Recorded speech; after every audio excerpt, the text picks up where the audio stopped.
오늘 십자가의 능력이란 말씀을 같이 은혜 받고자 합니다.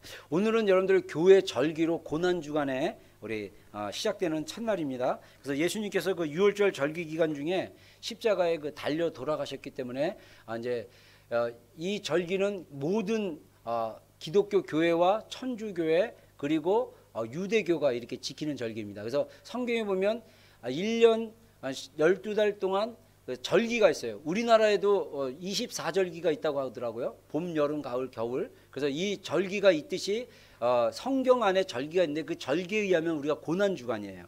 그래서 우리가 이 고난주간에는 여러분들이 특별히 뭐에 좀 집중하면 좋겠냐면 십자가의 의미가 뭔가, 십자가의 능력이 무엇인가, 이거를 좀 깊이 이해하고 깨닫는 그런 시간이 되면 굉장히 유익합니다. 여러분, 우리가 보이는 이 십자가가 어떤 의미를 가지고 있을까요? 여러분, 이 십자가에는 능력이 있습니다. 믿습니까? 예. 뭐 아멘 안 할 수도 있고 아멘 하는데 그냥 입으로만 아멘하고 나는 잘 모를 수도 있어요. 근데 중요한 거는 십자가 안에 능력이 있다는 거예요. 오늘 두 가지로 여러분들과 이 십자가의 능력이 무엇인가 좀 나눴으면 좋겠는데, 첫 번째는 뭐냐? 십자가는 하나님의 지혜라는 거예요. 하나님의 지혜. 그래서 오늘 성경에 보니까요, 여러분들 한번 보겠습니다. 우리 읽었던 본문 한번 보세요. 21절 한번 보겠습니다. 21절 한번 읽겠습니다. 시작. 하나님의 지혜에 있어서는 이 세상이 자기 지혜로 하나님을 알지 못하므로 하나님께서 전도에 미련하는 것으로 믿는 자들을 구원하시기를 기뻐하셨도다. 자, 우리가 여러분들 성경에 보면요, 이 세상 사람들은 하나님을 모른다 그랬어요. 뭐 여러 가지 이유가 있지만은 이 세상 사람들이 하나님을 모르는 이유는 뭐냐? 하나님의 지혜고 하나님의 능력인 십자가가 세상의 지혜로는 이게 이해가 안 된다는 거예요.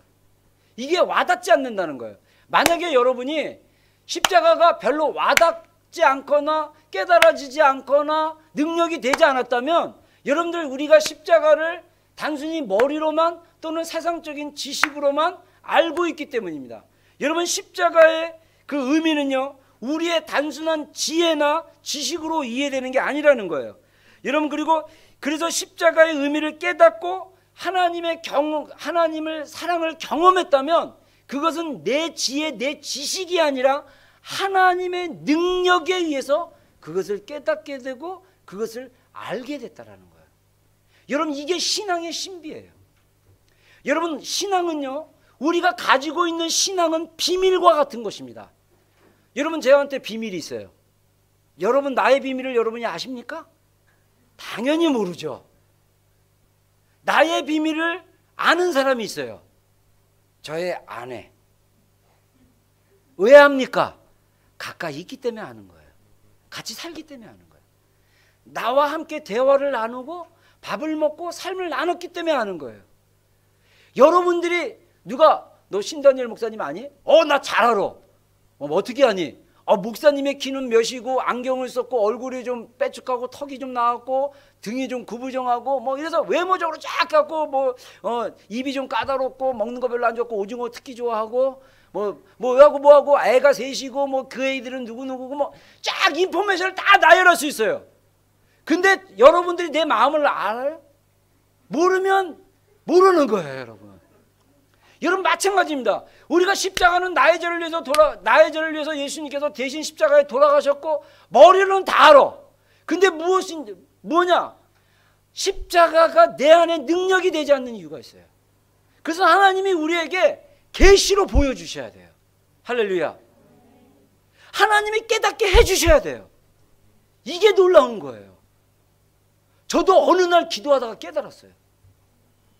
어느 날 기도하다가 예수님이 나의 죄를 위해서 이렇게 흘리신 보혈의 피가 너무나 귀하구나, 이거를 깨달아 아는 순간 나도 모르게 모든 구멍에서 물이 나오기 시작했어요. 여러분, 만약에 여러분의 신앙이 모태신앙이든 여러분의 신앙이 1년 전에 시작했던 10년 전에 시작했던 언제 시작했던 여러분이 고난주간을 통하거나 또는 신앙생활하면서 단 한 번이라도 십자가를 묵상하면서 이 구멍 쪽에서 다 물이 나왔다면 여러분 십자가를 아는 사람들이에요. 근데 그런 적이 없었다. 조금 뭐죠 저 패션 오브 크라이스트인가? 예. 저도 그거 보고 몇 번 울긴 했는데 패션 오브 크라이스트 보고 저렇게 어떻게 저렇게 채찍 막 이러면서 찔끔찔끔하면 조금 알려고 하는 거야. 그거 갖고 안 된다는 거예요. 펑펑 쏟아져야 돼. 펑펑. 우리 비전교회 속한 지체들은 십자가를 묵상함으로써 여러분 인생 가운데 그 십자가 때문에 정말 내가 통곡하고 가슴이 찢어진다는 그런 사랑을 느끼고 경험하는 여러분이 되기를 주의 이름으로 축원합니다. 여러분 진짜예요. 왜 오늘날 우리의 교회가, 왜 오늘날 우리의 성도들의 신앙이 왜 그렇게 약합니까? 왜 교회가 오늘날 세상 사람들에게 조롱을 당하고 있습니까? 무시당하고 있습니까? 그것은요, 우리의 교회들 안에 문제가 있기 때문이에요. 예를 들면요, 목회자들도 마찬가지예요. 여러분, 목회자들 안에서도 교회 지도자인 리더들 안에서 장로님들, 권사님들, 교회 성가대 대장 모든 직분을 가진 사람들 안에서도 이 십자가의 능력, 십자가를 통한 하나님의 지혜를 깨달았지 않았다면 그 사람의 신앙은 연약한 신앙일 수밖에 없다라는 거예요. 여러분, 신학교에서 제가 신학 공부를 한국에서 9년 동안 했다고 했잖아요. 마스터 2개, 버처러 하나, 4년, 마스터 3년짜리 하나, 2년짜리 1개. 여러분, 제가 이거 세상을 자랑하는 게 아니에요. 제가 그렇게 공부를 했지만 제가 신학교의 강의를 통해서 한 번은 있었다. 신학자의 말씀을 통해서 하나님의 어떤 그걸 쫙 이렇게 지식적으로 깨달아지는 거는 있었지만 강의를 통해서 제가 막 그냥 눈물 쏟고 막 복음 막 이거는 없었어요. 맨날 시험 보고 외워야 되고요. 그 다음에 그 아카데믹 막 학구적인 거 막 강조하고요. 지식적인 거 강조합니다. 어떤 교수는요, 굉장히 그 자유주의, 리버럴을 했어요. 그래갖고 성경을 갖다가 막 난도질을 해놔가지고 제가 신학교 다니다가 교회에서 믿는 하나님하고 신학교에서 신학으로 얘기하는 하나님이 디퍼런트한 거야.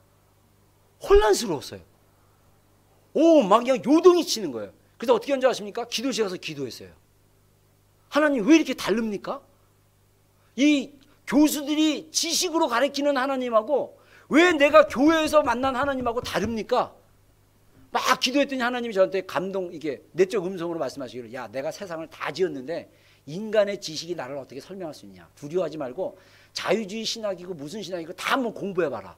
그리고 제가 민중신학, 자유주의 신학 다 공부했어요. 그래서 깨달은 게 뭔지 아세요? 그들에게는 복음이었기 때문에 인간적인 눈으로 보기 때문에 다 인간적으로 보이는 거예요. 예를 들면 사회주의적 해석이라는 게 있어요. 사회주의적 해석은 뭐냐면 이 성경을 그 사회주의적으로 보는 거예요. 그래서 그들이 크게 성경에 일어나는 기적들을 부인합니다. 왜냐하면 계몽주의, 지식주의로 보면요, 성경에 일어나는 기적은 신하고 실제로 일어난 게 아니고 그냥 쓰여진 거다. 그래서 그 논리를 적용하기 위해서 사회주의 해석자들은 어떻게 하는지 아세요? 여러분들 구약에 보면 여리고성을 이렇게 이스라엘 백성들이 무너뜨리는데 어떻게 무너뜨립니까? 막 공격해서 무너뜨렸습니까? 아니면 여리고성 주변을 한 바퀴씩 일주일 동안 돌고 마지막 날 7바퀴 돌면 소리쳐서 무너뜨렸습니까? 소리쳐서 무너뜨렸잖아요. 성경에 그렇게 기록되어 있잖아요. 사회주의자들은, 사회주의 해석한 사람들은 그걸 어떻게 생각하는지, 어떻게 해석해버린지 알아요? 한 바퀴씩 돈 거는 그 여리고 성 안에 있는 민중들이 민중 봉기를 일으키기 위해서 시위하는 거였다는 거예요. 그럴듯하죠?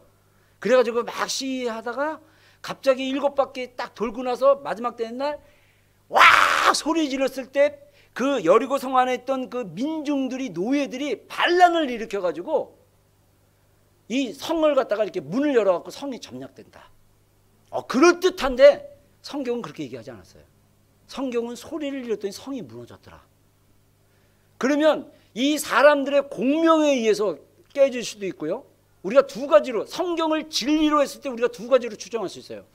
여러분들 그 아시죠? 여러분들 성악가들이나 이 노래하는 사람들이 와인잔 깨트릴 수 있다는 거. 소리로. 와! 막 옥타브 쫙 하면 와인잔이 쫙 나가요. 어떻게 그게 가능합니까? 공명이에요, 공명. 소리로 그게 깨질 수 있대요. 제가 그 영상을 옛날에 이재진 목사님이라는 분이 보여줬는데 그 저기 미국에 있는 어떤 다리가 그 소리 때문에 파동 때문에 무너진 적도 있어요. 출렁거려요. 그 소리 때문에. 바람 소리 때문에. 딴 게 아니고. 그때 이스라엘 백성들이 60만 명이 모여가지고 소리 질렀으면 저는 그 견고한 성벽도 무너질 수 있다고 생각해요. 공명에 의해서거나 과학적으로 여러분들에게 설득 얘기해 주는 거예요. 또 하나, 소리 질렀을 때 하나님의 지진이 일어난지도 몰라요. 그래갖고 무너진 거예요. 성경대로. 할렐루야. 세상의 지혜로 성경을 보면요, 언더스탠딩이 안 되는 거예요. 그러나 우리가 하나님의 지혜로 이걸 본다면 하나님의 말씀이 실제인 거예요. 하나님의 지혜는 하나님에 의해서 우리가 깨달을 수 있는 거예요. 여러분, 그래서 그런 지식으로 공부한 목사님들이요, 그래서 제가 전에도 얘기했잖아요. 제 후배, 지금 어디서 목회하는지 모르겠어요. 미국 갔는지 어딘지 한 4년 정도 후배 되는 애가 대학원에서 걔가 신약만을 공부하는 그런 파티에서 대학원 공부를 했는데 그 사회주의 해석을 듣고 나서 저한테 형 놀라지 마. 그러면서 그런 얘기를 나한테 해준 거예요. 그래서 내가 이 미친놈아, 네가 전도사인데 교회에서 사역하면 야 그렇게 하면 교인들이 와 은혜 받고 그러겠냐? 성경대로 말씀을 전해야지. 너 정신 차려. 얘는 이 해석이 너무나 신기한 거예요. 너무 사회적으로 논리적으로 자기가 완전히 그럴듯하잖아요. 또 오병이어의 기적도 한번 얘기해 줄까요? 신약에서 예수님이 5천 명이 딱 설교를 하고 나서 점심시간이 됐어요. 그러니까 제자들이 예수님 지금 점심시간이니까 이 사람들 저기 이렇게 가서 사선 먹이게 이렇게 밥 먹고 오라고 좀 얘기해 주시죠. 그랬더니 예수님이 그럴 거 없다. 너희들이 먹을 것을 줘라. 그랬더니 예수님 우리 없어요. 이 사람들 5천 명 남자만 5천 명인데 3천 명인가? 3천 명 5천 명인데 이 사람들 먹이려면 200데나리온 돈을 이렇게 들여서 물건을 사다가 먹여야 되는데 이건 불가능합니다. 그랬더니 너희에게 무엇이 있느냐? 어떤 소년이 갖고 온 물고기 2마리와 떡 5개가 딱 있었어요. 우리에겐 이거밖에 없는데요. 예수님이 그걸 들고 기도를 하고 축사를 합니다. 축복을 하고 이것을 가지고 사람들에게 나눠줘라. 나눠줬더니 모든 사람이 배불리 먹고 12광저리가 남았더라. 할렐루야. 인간의 지혜로는요 언더스탠딩이 안 되는 거예요. 그래서 사회주의적 해석은 어떤 건지 아십니까? 제자들이 그때 이기적이었대요. 공동체적으로 자기 것만 챙기는 사람이었대요. 그럴싸하죠? 이 공동체를 강조하기 위해서 사회주의적으로.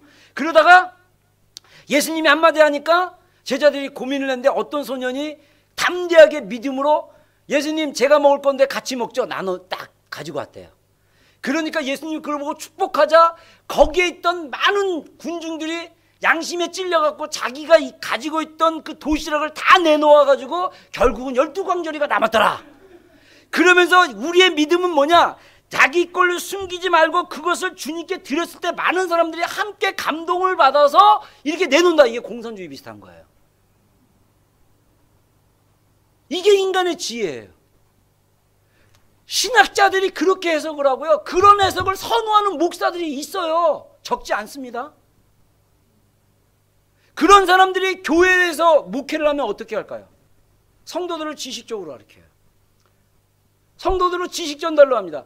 여러분 오늘날 우리 교회 안에 있는 제자 훈련과 성경 공부와 이런 것들이 단순히 머릿속에 지식을 아는 것과 같이 학교 교실 방법의 수업 방법은요 우리의 신앙을 연약하게 만들 수밖에 없다는 거예요. 여러분 성경을 보면 우리 안에 하나님의 자녀된 그 권세와 능력이 있습니다. 성경을 보면 우리가 예수 그리스도의 십자가로 구원을 받은 하나님의 지혜와 그 능력이 있어요. 이 경험한 걸 가지고 우리 삶 가운데 살아가야 되는 거예요. 근데 우리가 그렇게 못 살고 있어요. 우리가 머리로 우리의 지혜로 성경을 바라보기 때문입니다. 여러분 그러면 우리가 하나님의 그 지혜인 십자가를 이해하기 위해서는 우리가 어떻게 해야 될까요? 기도해야 돼요. 알려달라고 하나님의 십자가를 깨닫게 해달라고 기도해야 돼요. 그리고 찬양해야 돼요. 여러분 제발 제가 부탁하는데요. 여러분들 예배의 자리에 왔을 때 입 딱 다물고 있으면요. 그거는 하나님 앞에 삐진 자세예요. 근데 하나님 앞에 예배 안 하겠다는 자세예요. 몸은 맞지만 예배 안 하는 거예요. 입을 열어 찬양해야 돼요. 입을 열어 찬양하니까 귀찮으니까 립싱크. 이것도 예배 아니에요. 입을 열어 소리내서 찬양해야 돼요. 찬양하되 목소리만 내서 찬양하는 게 아니라 우리의 마음과 감정을 실어서 찬양해야 돼요. 그게 예배입니다. 그렇게 찬양하고 그렇게 기도할 때 하나님의 계시가 풀어지는 거예요. 하나님의 깨달음이 있는 거예요. 여러분, 제가 아까 찬양하면서 저는 이렇게 찬양에 집중하다 보면 하나님이 이렇게 몇 가지 생각을 막 줘요. 잡생각이 아니고 설교에 관련된 거나 뭐 이렇게, 아까 그래서 제가 제 핸드폰에 성경이 저장되어 있는데 검색 기능까지 있어가지고 제가 구절 하나 찾았어요. 이따가 좀 나누겠습니다. 그 구절이 갑자기 생각나가지고 제가 생각나는 단어가 있었고 어디에 있는지 찾아봤어요. 여러분, 아까 찬양하는데 어떤 마음이 딱 드냐면, 나 청년 때와 지금 여러분들의 청년 때 신앙의 이렇게 스타일이 왜 다른가 했더니, 저 청년 때는요, 부흥회나 예배가 있으면 기도 시간이 좀 길었어요. 설교도 물론 길었지만 기도 시간 때 막 소리 질러 기도하는 걸 굉장히 많이 이렇게 격려했어요. 그래가지고 맨날 손 들고 기도하래. 아파 죽겠는데 뭐 막 손 들고 여러분 막 부흥강사 목사님 막 손 들이지 마세요. 아파도 손 들고 안테나 세우고 주님을 향해 간절하게. 그러면요, 간절한 마음 없어도 오기가 생겨요. 그래, 내가 한번 해보자. 그래가지고 막 소리 질러 기도해요.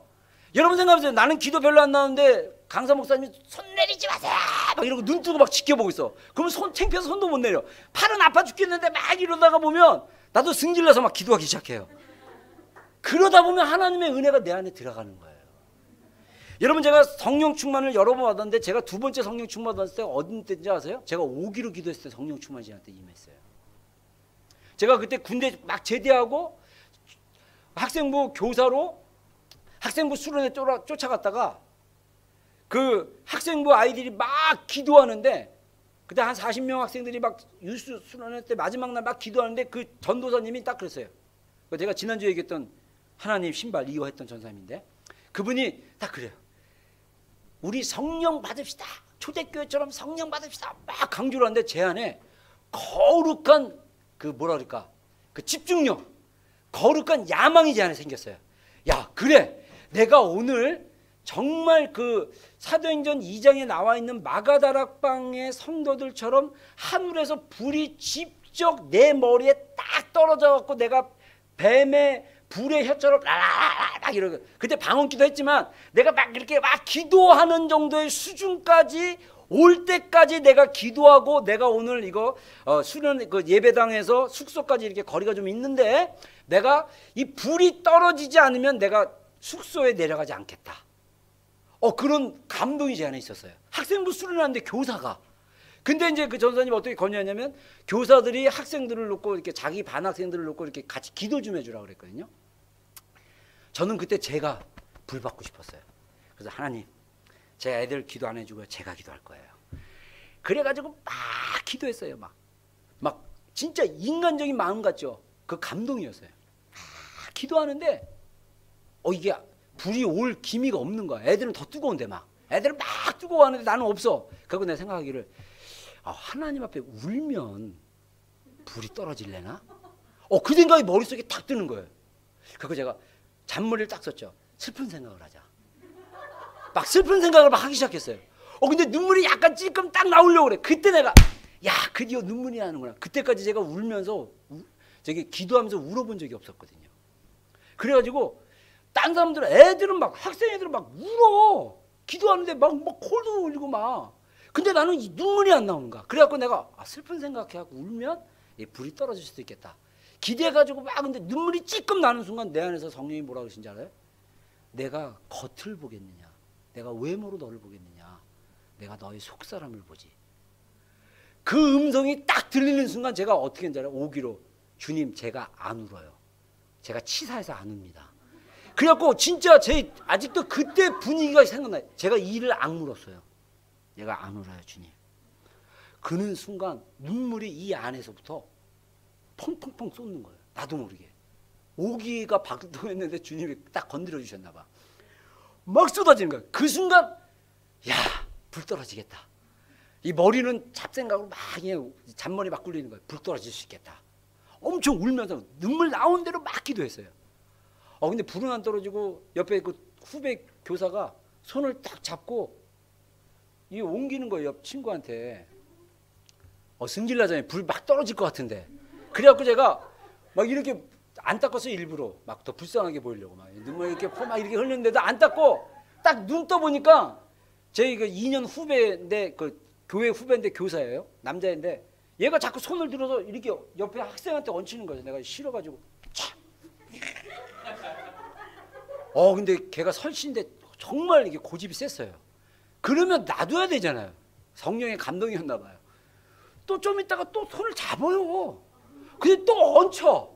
근데 여러분들 동일한 동작 3번은요 하나님의 분명한 뜻이에요.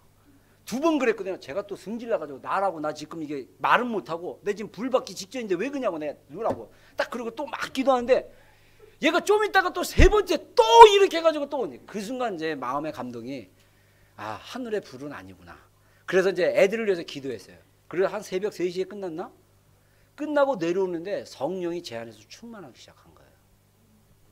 내려오면서 숙소로 내려오면서 이렇게 쫙 길을 보는데 꽃들이 할렐루야, 나무들이 할렐루야, 별들이 막 할렐루야 주님을 찬양. 내 영이 그걸 봤어요. 그게 성령 충만이에요. 할렐루야. 저는 인간적으로 불이 정확히 내 머리에 떨어져서 불에 혀가 나갈 줄 알았어요. 근데 성령님은 내 안에서 내 영을 뒤집어 놓으신 거예요. 제가 여러분들을 보니까 왜 오늘날의 교회와 오늘날 교회에 속한 성도들의 신앙이 왜 이렇게 연약하는가? 그것은 하나님의 지혜인 십자가를 깨닫지 못했기 때문입니다. 여러분 이거 굉장히 심각합니다. 여러분 이 심각함을 우리가 안다면 어디까지 갈 수 있냐면요. 고린도후서 13장 5절까지 가야 돼요. 한번 보겠습니다. 고린도후서 13장 5절. 특별히 고린도후서 13장은요. 부활에 대한 사도 바울의 그 가르침이 있었어요. 근데요. 여기에 부활에 대한 얘기를 12장에 하면서 13장에 인사하면서 고린도 교회에게 경고를 합니다. 너희가 진짜 하나님 안에 있는지, 너희가 진짜 구원받은 하나님의 성도인지 아닌지 너희 스스로가 시험해 봐라. 이렇게 얘기하고 있어요. 고린도후서 13장 5절 다 같이 한번 읽겠습니다. 시작. 너희는 믿음 안에 있는가? 너희 자신을 시험하고 너희 자신을 확증하라. 예수 그리스도께서 너희 안에 계신 줄을 너희가 스스로 알지 못하느냐? 그렇지 아니하면 너희는 버림을 받은 자니라. 아멘. 아멘. 여러분 여기서 뭐라고 얘기합니까? 너희 자신을 어떻게 해요? 믿음에 있는가 테스트해 보라고 했어요. 그리고 너희 자신을 확증해 봐라. 그래서 예수 그리스도께서 너희 안에 계신 줄을 너희가 스스로 알지 못하느냐? 이거를 모르면 너희는 버리운 자다. 여러분 오늘날 강단의 메시지들도 하나님의 지혜와 능력으로 나눠지지 않습니다. 여러분 잘 알고 있는 지금 한국에 조금 문제가 되어 있는 오정현 목사님이 목회하시는 그 사랑의 교회, 거기 교인만, 저도 그 교회 몇 번 가봤는데 강남의 신사역 옆에 있어요. 굉장히 큽니다. 한 몇몇 명 모이는 교회예요. 전 세계에서 손가락 안에 100위 안에 드는 교회 중에 하나일 거예요 아마. 엄청난 재정과 돈이 있고 그 돌아가신 그 교회를 개척하신 그 오카는 목사님이란 분이 저기 70몇 세에 이제 병이 드셔가지고 이제 돌아가시고 이제 그 후임자인 오정현 목사님이 지금 이제 목회를 하고 있는데 그 옥 목사님 살아생 전에 목회 은퇴 목사로 계실 때 2007년에 한국의 평양 대부흥 100주년 행사가 있었어요. 목회자 모임에 지금 유튜브에 여러분들 영상이 있습니다. 유튜브에 목회자들 전 교단의 목회자들 모아놓고 이분이 설교한 내용이 나와요. 거기서도 그렇고 100주년 기념 예배 때 이분이 설교하셨어요. 이분이 그 설교 전문이 인터넷에 떠돌아다닙니다. 그러면서 이게 뭐라고 하냐면 이미 한국 교회는 자정 능력이 없다는 거예요. 무슨 말이냐면 한국 교회에 세속화되고 이 교인들이 죄를 짓고 막 교회 와서 그 세상에서 죄를 짓고 교회 와서 막 아무렇지 않게 되는데 그 교인들을 회개시키고 하나님의 말씀대로 살도록 권유하고 변화시킬 수 있는 그 교회 안에 능력과 힘이 없다라고 그분이 선포해 버렸어요. 그러니까 본인도 뭐라고 하냐면 목회 말년쯤에 뭐라고 하는지 알아요? 이분이 성령님 별로 안 하다가 나중에 말년에 성령님을 경험해요. 그래서 뭐라고 얘기하냐면 자기의 설교가 늘 교인들에게 부담을 주지 않으려는 설교에 맞춰졌다는 거예요. 그러니까 교인들이 교회에 와서 목사님의 위로와 격려만 받기를 원하니까 목사님의 메시지와 내용은 늘 격려와 위로뿐이었다라는 거예요. 교인들을 생각해서 설교를 했다는 거예요. 그래서 자기가 목회를 관두고 제일 후회한 게 그거라는 거예요. 교인들을 진리 가운데 온전히, 그분이 그 얘기했다면요, 그분은요 목회 성공, 객관적으로 한국교회 성공적인 목회고요, 이 성품과 이런 것도 지도자 중에 1% 안에 드는 분이고요, 한국교회 1% 안에 드는 교회예요. 그런 교회 목회자가 스스로 말년에 그런 반성을 했다는 것은 나머지 99%의 많은 교회들이 대부분 비슷하다는 얘기예요. 그게 오늘날 우리의 현실입니다. 왜 오늘날 우리의 교회와 왜 오늘날 우리의 성도들이, 우리의 신앙이 왜 그렇게 약하고 나약하고 그렇습니까? 그것은 바로 십자가의 그 깊은 의미를 경험하지 못했기 때문이에요. 여러분, 제가 어제 오후에 잠깐 일이 있어서 나왔다가 우리 사모가, 제가 페이스북 본 사람들 봤지 모르지만 우리 장사모가 전에 그 어떤 영상을 봤다면서 중국의 십자가 고난이라는 그 영상을 한번 보라고 권해가지고 그게 생각나가지고 어제 제가 잠깐 리더 모임 하기 전에 봤어요. 보면서 한 1시간쯤 50 몇 분짜리예요.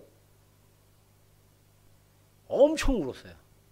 막 콧물이 막 나오고 막 눈물이 몇 차례 쏟아지는지, 제가 마침 손수건이 있어가지고 손수건을 해서 코감기가 좀 있어가지고 막 코를 풀어가면서 정말 오래간만에 그 영상을 통해서 엄청 울었어요. 그러면서 제가 페이스북에 올리면서 하나님 그런 두 마음을 주셨어요. 두 개의 생각을 주셨는데, 첫째는 뭐냐, 이 영상을 보고 정말 찔끔 눈물이 났거나 정말 이렇게 별로 감동이 없으면 그 사람 둘 중에 하나예요. 거듭나지 않는 크리스천일 수도 있어요. 그런데 한번, 그래서 고린도후서 13장 5절을 테스트할 수 있는 좋은 영상입니다. 꼭 테스트해 보세요. 그거 보시고 여러분이 정말 믿음 안에 있는가 없는가를 테스트해 보세요. 그리고 또 하나는 뭐냐, 또 하나 영상은 이제 또 하나 드는 마음이, 엔드타임에는 성도들의, 신실한 성도들에게 당할 고난이 있을 수 있겠구나. 우리가 이 고난을 이길 수 있을 만큼의 신앙 가운데 서 있지 않으면 우리의 신앙이 나중에 예수님을 부인할 수도 있겠구나. 여러분들 어저께 그 오후 11시 반부터 해갖고 한 12시 반까지 1시간 정도 여러 교회 청년들 모여가지고, 목회자들 모여가지고, 청년 사역자들 모여가지고 그 아우테아 광장에서 피켓 들고 그랬잖아요.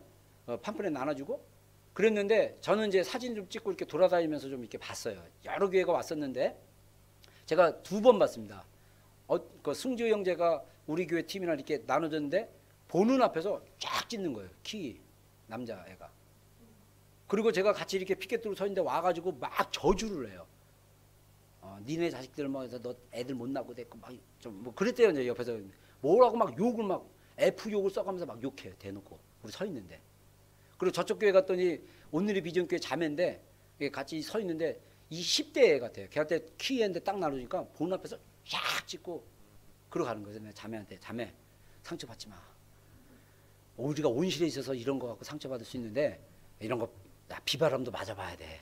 그래서 비도 확 소나기도 맞아보고 이 비바람도 맞고 그래야지 이 열매가 잘 자랄 수 있어서 자매 상처받지 마. 네 그러더라고요. 여러분, 우리가 왜 그거를 반대합니까? 성경 말씀대로 하는 거예요. 성경이 틀렸다고 그러니까 우리가 사람들한테 틀렸다라고 얘기하는 게 잘못입니까? 근데 세상 사람들은요, 우리에게 침뱉어요. 옛날에 예수님 제자 시대 때 그랬어요. 나 예수님 믿습니다 그러면 얼굴에 침 뱉었어요. 예수님 믿는다면 뺨 때렸어요. 지금 이제 그런 시대에 오고 있어요.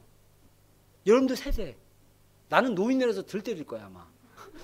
여러분 세대, 여러분들 조심하세요. 예수님 믿는다고 막 두들겨 맞을 수도 있어요.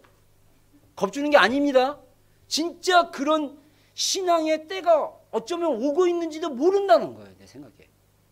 그 영상을 보면서, 제가 그 영상 보면서 여러 목사님들인지는 모르겠어요. 가정교회 지도자들이기는 하는데, 이분들이 20대 때 30대 때 감옥에 끌려갔고, 그 감옥에 끌려가고 중국이 공산화되면서, 여러분들 그거 보면 두 가지 볼 수 있는데, 이 중국의 그 복음 전달되는 그 선교의 역사와 그다음에 이제 중국이 지금도 공산국가지만 공산국가로 막 1940년대에 막 바뀌어지면서 교회들을 갖다가 막 핍박하고 교회를 없애고 이 성도들을 막 이렇게 핍박했던 그 내용들하고 그다음에 그런 역사를 볼 수 있고, 또 하나는 뭐냐면 그 핍박 가운데 신앙을 지켰던 믿음의 성도들, 이분들이 나중에 감옥에서 20년 이상 감옥 생활하다가요 나중에 나와서 가정교회 리더들이 돼요. 제가 알기로는 이분들이 신학 공부하고 뭐 이랬던 분들은 아니었던 것 같아요. 근데 나중에 가정교회 리더하는데 보통 기본이 3,000명 5,000명이야. 성도들이 얼마나 뜨겁게 목회하는지 몰라요. 그 중에 한 분, 제가 다시 보면서 이름을 확인해봤더니 제 이름 생각에 남자분인데 사모선이라는 그런 리더가 있었어요. 목사님이라고 합시다. 근데 그분이요 20대 때 공산당들이 예수님 부인하라고 끌려가고 신문을 받았어요. 수갑을 이렇게 찾는데 수갑을 너무 꽉 차갖고 이 수갑이 쇠로 됐잖아요. 막 살이 파여져 있대요. 그러면서 신문할 때 말로 신문하는 게 아니라 막 때린대. 막 손을 잡고 흔드는데 이게 너무 아파가지고 이 수갑 이 쇠가 살에 막 파여 들어가가지고 너무 아프고 고통스럽고 감옥에 끌려가서도 계속 고문하고 신문하고 막 예수님 부인하라고 막 그러니까 이분이 너무 힘들어서 내가 여기서 고문받다가 예수님 부인하는 것보다 내가 차라리 죽어버리자. 그래갖고 자살까지 하려고 여기 전구 깨고 수갑으로 이렇게 대서 이렇게 하려고 했는데 막 관방에서 딴 사람들 보고 쟤 죽으려고 그러다가 막 난리 났었대요. 근데 그게 실패를 했대요. 나중에 알고 봤더니 하나님 살려주신 거야. 그러면서 너무 고통스럽고 나 자살하려고 그러는데, 근데 자살하려고 하는 것도 하나님께 영광이 안 된다는 걸 그때 깨달아가지고 하나님께 부르짖어 기도했대요. 하나님 왜 이 고난이 내 안에 있습니까? 그때 제가 여기서 엄청 터졌어요. 성령이 딱 보려면 내 아들아 나의 은혜가 너에게 족하다. 3번 그러대요. 그 음성을 들었을 때 이분이 20년의 감옥 생활을 견디기 시작했어요. 그 음성을 듣고. 어떤 분은 무기징역으로 살았어요. 근데 그분들이 하나 같은 고백이 뭔지 아세요?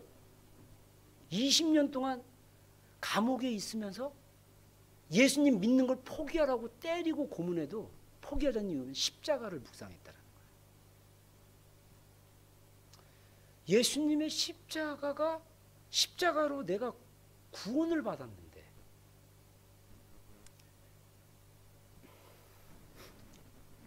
미안합니다. 예수님이 나의 죄를 위해서 십자가로 그렇게 고통당하셨는데 내가 어떻게 그분을 모른다고 할 수 있느냐. 그러면서 함께 고통을 당하는 거예요.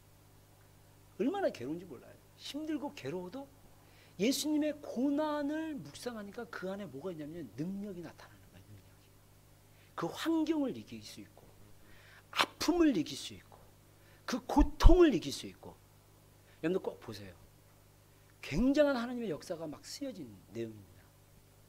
거기 보면요 2명의 또 뭐 루원파 뭐 이렇게 무슨 파가 있어요. 또 이 가정교회는 그 한 리더에 의해서 그 지역 전체를 커버하는 데라서 이 가정교회 한 명 리더에 의해서 몇몇 명이 모이고 막 그러거든요. 근데 거기에 2명의 리더가 또 나오는데 그 중에 2명이 다 공산당원 출신이에요. 그래갖고 1960년대 모태똥이 이 중국 안에 있는 지식인들과 책과 모든 걸 다 부사르면서 집안에 있는 성경책 다 찢어버렸어요. 다 태워버렸어요. 그래가지고 이 가정교회가 70년대 그 문화혁명이라고 이 모태똥에 의해서 공산당들이 성경이랑 성경 문서랑 문서 다 그리고 목사 성도들 다 죽이거나 막 때려 죽이거나 막 이런 일들이 엄청 많았는데 몇만 명이 그때 순교당하고 그랬어요. 그랬을 때 이 가정교회를 통해서 성령께서 역사하시는데 그 공산당원 2명이 예수님 믿는 이야기가 나와요. 그 중에 하나가 제가 깜짝 놀랐어요. 자기 어머니 때문에 예수 믿는데 자기 어머니가 예수 믿는 사람이에요. 이 사람은 공산당이에요. 그 지역에서 최고 책임자 리더예요. 그 지역에 있는 예수 믿는 사람들이나 공산당에 반대하는 사람들 다 잡아다가 고문하고 때리는 사람이에요. 근데 엄마가 예수님 믿는 거예요. 그래갖고 사람들 앞에 공산당은 그 자아 비판 많이 하잖아요. 그래서 부모라도 비판합니다. 공산국가는 굉장히 무서워요. 부모가 잘못하면 그 아들이 공산당한테 일러요. 그러면 부모는 교도소 가고 그 아들은 잘했다고 상급받아요. 이게 앞으로 적그리스도 정부가 들어섰을 때의 모습이에요. 여러분 그때 그 공산당 리더가 뭐라고 하냐면 내가 대자보를 썼대. 엄마를 비판하는. 엄마가요 그 아들을 위해서 20일 동안 금식을 해버렸대요. 밥도 안 먹고 기도만 하는 거예요. 그러니까 이분 안에 어떤 논리적인 생각이 하나님 지혜 주신 거예요. 야, 이 세상에 윤리적으로 망하지 않는 한 어느 그 엄마가 아들 잘 되라고 하지 아들 잘못된 길로 가라고 하겠느냐. 근데 도대체 엄마가 믿는 이 예수가 도대체 뭐길래 나를 위해서 20일 동안 금식하고 먹지도 않고 기도하느냐. 이런 의문이 자기 안에 생겼대요. 그래서 20일째 되는 날 자기 둘째 누님 만나고 성경 보게 되고 그 다음에 어떤 가정교회 리더 만나가지고 비유 하나 얘기 듣고 계시가 열린 거예요. 계시가 열리면서 이분이 뭐라고 고백하냐면 내가 믿습니다. 그리고 나서 이분이 믿기 시작했고 가정교회 리더가 됐어요. 할렐루야. 여러분 우리가 하나님의 계시를 풀어달라고 기도해야 돼요. 우리가 하나님의 사랑을 모른다면 하나님의 사랑을 알게 해달라고 정말 간절히 기도할 때입니다. 여러분 올해가 지나면요 그 은혜의 문이 닫힐 수도 있다고 어떤 목사님 얘기합니다. 올해 우리가 이 십자가의 능력, 십자가의 의미를 깊이 깨닫는 2014년 되기를 바라요. 이 십자가는요 하나님의 능력이라고 그랬습니다. 왜 능력입니까? 십자가가 법적으로 영적으로 모든 인간에게 오는 저주를 다 끊어버렸어요. 우리 두 개의 구절 한번 찾아보겠습니다. 갈라디아서 한번 보겠습니다. 갈라디아서 3장 13절 한번 보세요. 갈라디아서 3장 13절. 고린도후서 뒤쪽에 있습니다. 갈라디아서 3장. 우리 13절과 14절 한번 읽겠습니다. 시작. 그리스도께서 우리를 위하여 저주를 받은 바 되사 율법의 저주에서 우리를 속량하셨으니 기록된 바 나무에 달린 자마다 저주 아래 있는 자라 하였습니다. 이는 그리스도 예수 안에서 아브라함의 복이 이방인에게 미치게 하고 또 우리로 하여금 믿음으로 말미암아 성령의 약속을 받게 하려 하심이라. 자, 여러분 여기 갈라디아서 보면 그리스도께서 우리를 위하여 저주받은 바 됐다. 왜? 율법의 저주에 의하면 이 나무에 달린 자마다 저주 아래 있는 거라고 얘기했습니다. 그래서 예수님이 그 저주, 인간의 저주가 되는 그 나무 십자가에 그냥 달림으로써 예수님께서 세상의 모든 죄를 대신 저주로 받으신 거예요. 그래서 그 저주를 받았기 때문, 예수님이 십자가로 대신 저주를 받았기 때문에 이제 우리로 하여금 하나님이 아브라함에게 축복했던 그 축복을 누리게 하도록 우리를 축복하셨다는 거예요. 그래서 우리에게 있는 모든 저주는 다 어디로 갔냐? 십자가로 갔어요. 십자가로 갔기 때문에 우리는 저주받은 인생이 아닙니다. 우리의 환경이 어떠든지, 우리의 삶이 어떠하든지, 우리의 가족이 어떠하든지 우리는 저주받은 인생이 아니에요. 할렐루야. 이 그리스도 십자가 안에 모든 저주가 끊어졌도다. 할렐루야. 여러분, 그런데 여러분의 삶 가운데 저주의 잔재와 결과들이 있을 수 있어요. 저희 가정도 그런 가정 중에 하나입니다. 저희 가정도 예수님을 안 믿는 가정이었고, 저희 조상 중에 정말 하나님을 안 믿고 우상 숭배하고, 우상도 어떻게 숭배하느냐, 너무 열렬히 숭배해가지고 저희 어머니 쪽으로 저희 외삼촌의 딸이 있는데, 이분이 60이 넘으신 분인데 이분이 무당이에요. 신이 내려가지고. 그리고 저희 이모님 쪽으로 예수님 안 믿는 사람들이 얼마나 많은지 몰라요. 저희 큰형님의 그 형수, 그 딸, 다 백내장에 막 이 안 좋은 일이, 그 아들은 체육 선생님이었는데 아르바이트하러 지방에 있는 양궁으로 이렇게 특기생을 갖고 체육 선생님이었는데 30대 초반에, 제 조카인데 그 큰형님의 아들이 30대 초반에 2년 전인가요? 저 지방에 양궁 선수들 가르쳐주고 돈 조금 벌겠다고 갔다가 오는 길에 아침에 그냥 서 있는 트럭을 박아갖고 즉사했어요. 그것 때문에 그 가정이 엄청 고통받고 있어요. 딸 하나 있는데, 그것도 2살짜리인가 3살짜리. 그 집이 돈이 없는 집이 아니에요. 그 형님이 준 재산으로 통장에 1억 이상의 돈이 있었고요. 근데 그거 벌겠다고, 제가 재작년인가 한국 갔을 때 그 형수님 집에 가서 제가 위로해주고 기도해줬는데 그 얘기하는 거예요. 그 돈 안 벌어도 되는데 걔가 그거 벌겠다고 지방 내려갔다가 아침 7시에 해가 확 떴는데 그 선사인 때문에 서 있는 트럭을 못 봤대요. 그거 박았는데 죽었대요. 이게 저주예요. 이런 개죽음들이 저주입니다, 여러분. 이게 십자가에 다 끊어진 줄로 믿기 바랍니다. 여러분의 생애 가운데 이런 저주가 끊어지기를 주의 이름으로 축원합니다. 저주와 싸우는 거예요. 십자가는 하나님의 능력입니다. 이 저주가 다 끊겼어요. 여러분 한 구절 더 보겠습니다. 골로새서 2장.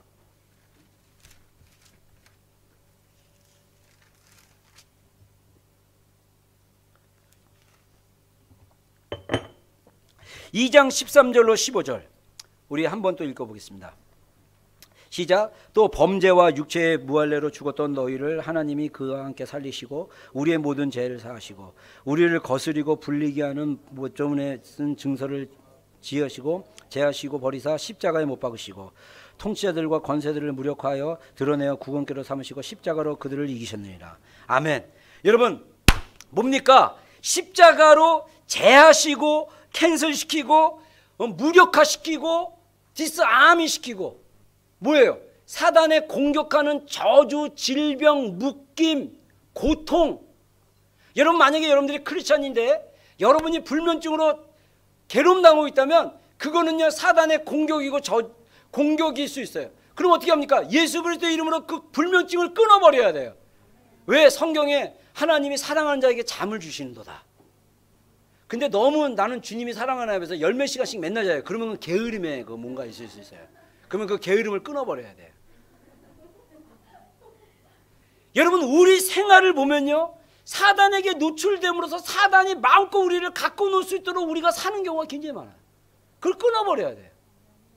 어떻게 끊느냐? 예수님의 이 이름을 얘기함으로써, 예수님의 십자가를 얘기함으로써, 예수님의 보혈을 주장함으로써 가능합니다. 결론을 얘기했습니다. 딴 거 없어요. 예수님의 이름을 주장하십시오. 십자가 안에 능력이 있습니다. 여러분 우리가 그 능력을 모를 수도 있어요. 근데 그 능력은요 써보면 알아요. 여러분 안에 어떤 잠재력이 있느냐, 이런 거, 이 강대상 같은 거 딱 들면 번쩍 들 수 있는 힘이 있어요. 근데 나는 늘 생각하기를 나는 이거 움직이지도 못하게 딱 잡으면 힘이 있는데도 힘을 안 써. 야 빨리 움직여봐. 왜 안 돼? 이럴 수 있어요. 근데 우리 안에는 그것을 움직일 수 있는 파워가 있단 말이에요. 믿음으로 주여 하고 딱 하면 이게 올리는 거예요. 할렐루야. 그게 믿음의 행동인 거예요. 여러분 그래서 예수님의 십자가로 여러분 안에 공격하는 사단의 묶임과 저주와 모든 일들을 예수 그리스도의 이름으로 끊어놓기 시작하는 거예요. 믿음으로. 그게 능력인 거예요. 믿음으로 선포하는 거. 예수님 다시 한번 부탁합니다. 십자가의 이 고난주간을 통해서 여러분들 십자가를 정말 이해하시고 경험하십시오.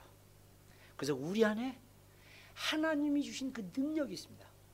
우리 주변에 아픈 사람들, 묶인 사람들, 고통스러운 사람들 찾아가서 예수 그리스도의 이름으로 십자가로 선포하고 보혈로 선포하고 끊어놓어 보십시오.